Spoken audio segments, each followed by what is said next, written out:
See recording up in the left-hand corner. Hi, welcome back. It's Emily and Kristen with Making Math Make Sense. We are so excited to bring you another game. We're going to play Block It today.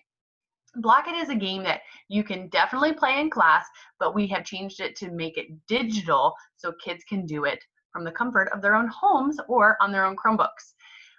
With this game, we are working on multiplication. We are working on some of those early multiplication skills, working on area models. So they are going to be using Google Slides to make areas with the dice that they roll. Let's play.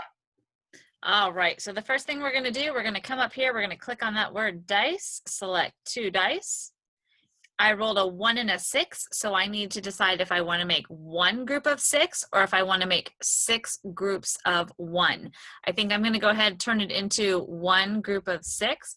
So now the person who has the controls is going to click on the shape, choose the rectangle shape, and I'm going to come down here and find 6 of these blocks, and I'm going to drag my rectangle to make one group of 6.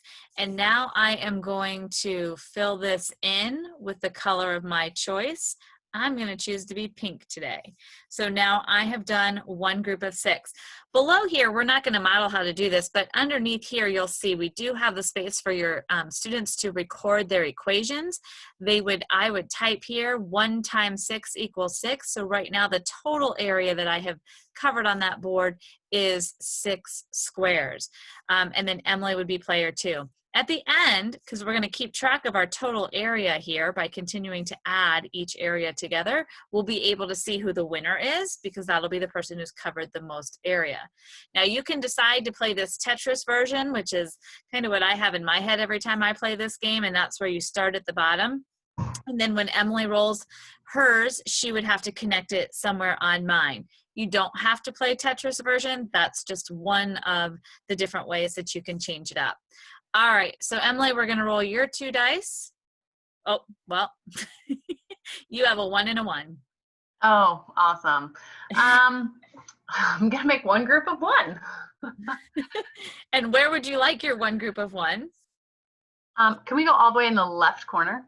All right. The bottom left corner.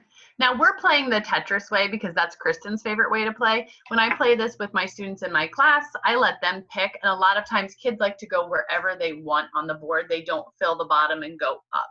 So there's multiple ways to play this. I find giving my kids a little bit of say in the game that they play makes them feel like they have some control, but it's definitely limited control on my end. They're still practicing rolling 2 dice, making an area using those 2 numbers and trying to fit it somewhere on the board. So the concept, the ideas, the mathematical ideas are still there, but they have a little bit of say in how they play. All right, so it's your turn again. You rolled a 3 and a 5.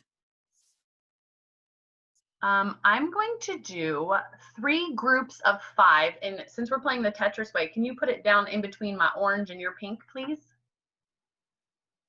All right, 1, 2, 3, 4, 5. So she wants 3 groups of 5. She's going to drop that in there. I picked orange for her because I know she loves orange. So she has her 3 groups of 5 there. It's a very simple game to play. This is one you obviously could play in your classroom with regular dice and graph paper, having your kids color it in, record those equations to go with it. But in our digital times right now, this is the way that we have made this game digital.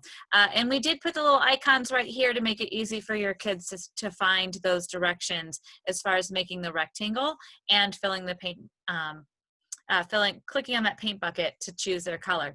And if you need, here are the directions to go with the game as well. We hope you enjoy it. Have fun playing.